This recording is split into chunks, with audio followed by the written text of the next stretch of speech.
Constantine!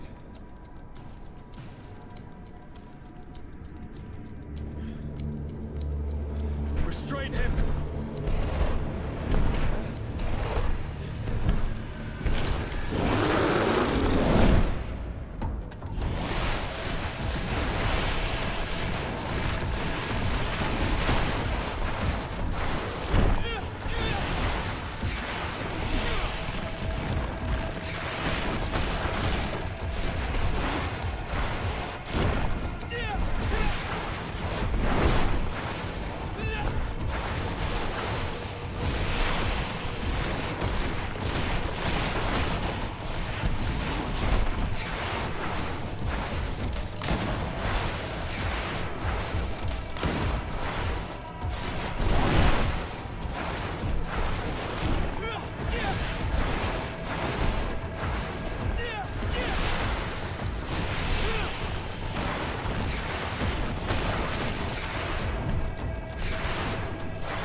not desire your death. I'm sorry. Why? Why have you done this? But for you. For us. So that we may live free at last. This makes no sense. Constantine, it's madness. You don't understand because you're still attached to the old world. This old, dying world which, to survive, has betrayed, used, and manipulated us and would not have hesitated to kill us. Perhaps, but I've seen death, cousin. And I understood the vanity of it all. My father's ruses just so he could earn more power. The political bowing and scraping to preserve corrupted nations.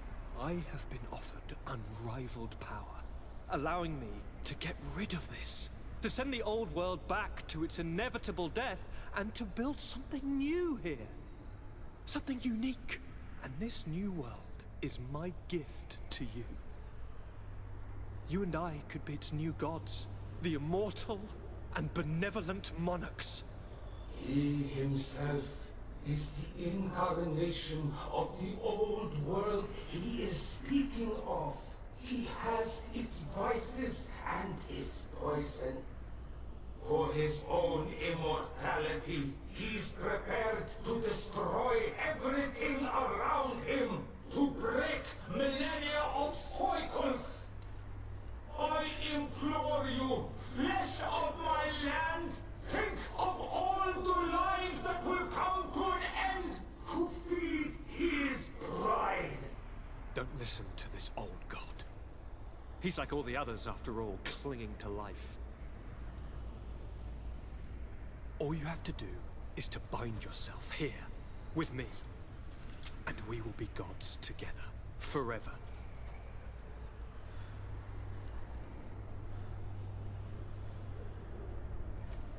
Come.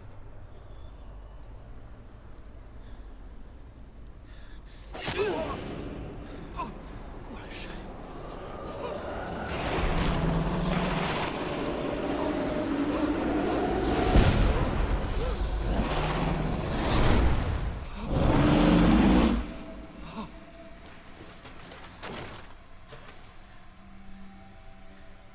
Good night, sweet prince.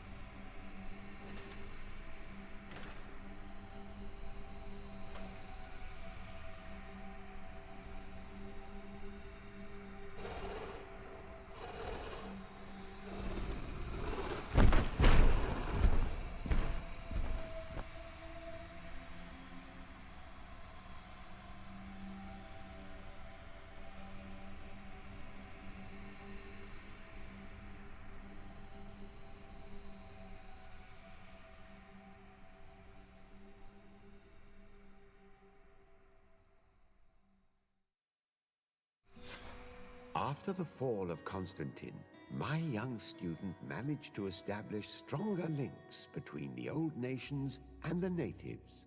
Some of their donegada were even invited to the continent, and with their help, it slowly became a land filled with life again.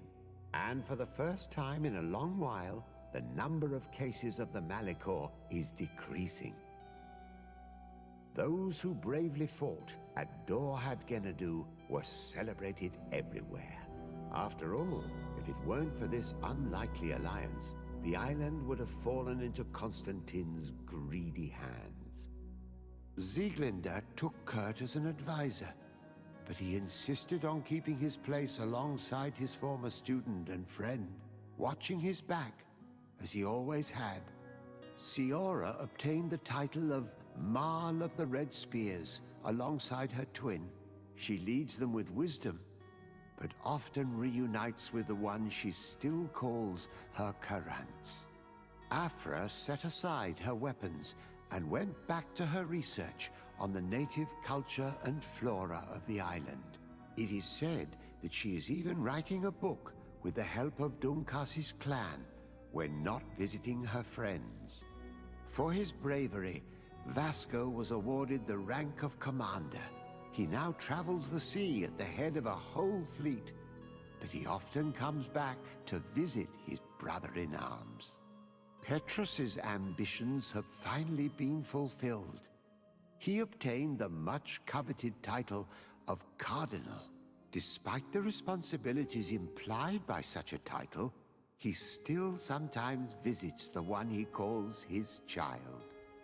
Despite the help Ulan received, which allowed him to restore the importance of the seaside Nemeus, he still had to renounce the role of Marl as he faced the contempt of the other clans. Her friendship with Anaigse helped Deirdre to overcome her reticence. She willfully accepted to follow the orders of her new High King. Dunkas and his people spent a lot of time with savants and theologians.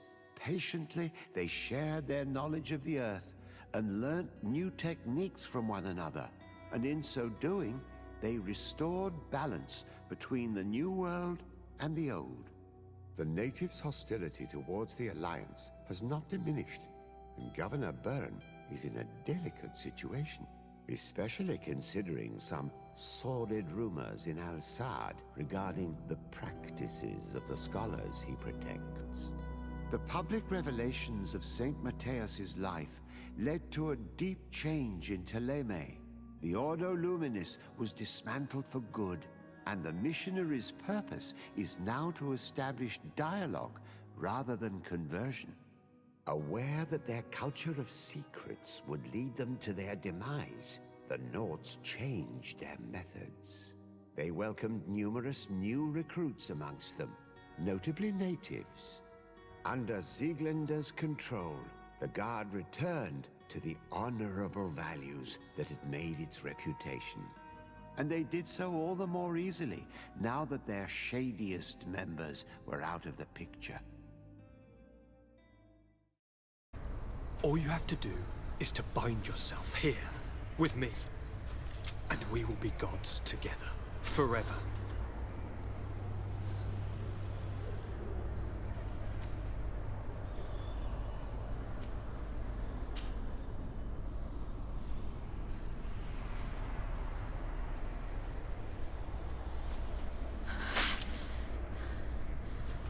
Come.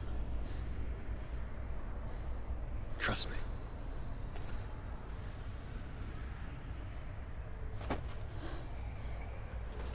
You won't regret it, cousin.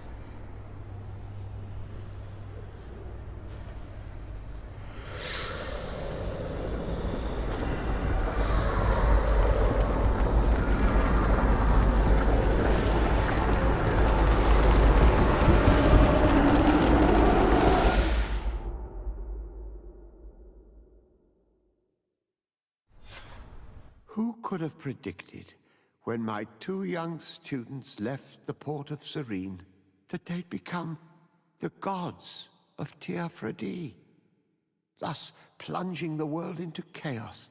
Certainly not me. So it seems that I am a poor teacher. Amongst those who had tried to prevent the ritual from taking place, only a handful of dazed survivors remained, helplessly facing hordes of creatures following the orders of the two cousins. Afra and Petrus, former rivals, fell together. They couldn't accept this treason from the one they believed in. As for Vasco, he managed to run away and join the Nort fleet. Rumor has it that he went to their island, his heart full of bitterness, and never left it again. With his help, Kurt managed to leave Teofredi, but only to die on another battlefield. Siora had done well to go back to her sister, who tried to lead a rebellion for a while, but just like the rest of the clans, she eventually acknowledged the power of their new gods. Exiled from the island, all our nations sunk into a state of constant warfare, each accusing the others of being responsible for their terrible defeat. The congregation is now on the verge of falling, and I have no doubt that the others will follow. The lives which haven't been taken by war will be taken by the Malicor.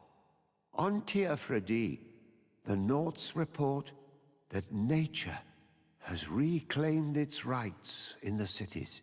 After a period of chaos that saw the death of many rebel islanders, The survivors reportedly all ended up acknowledging the power of the two cousins. But sadly, this is nothing but hearsay, since the news we receive is scarce and getting even more so.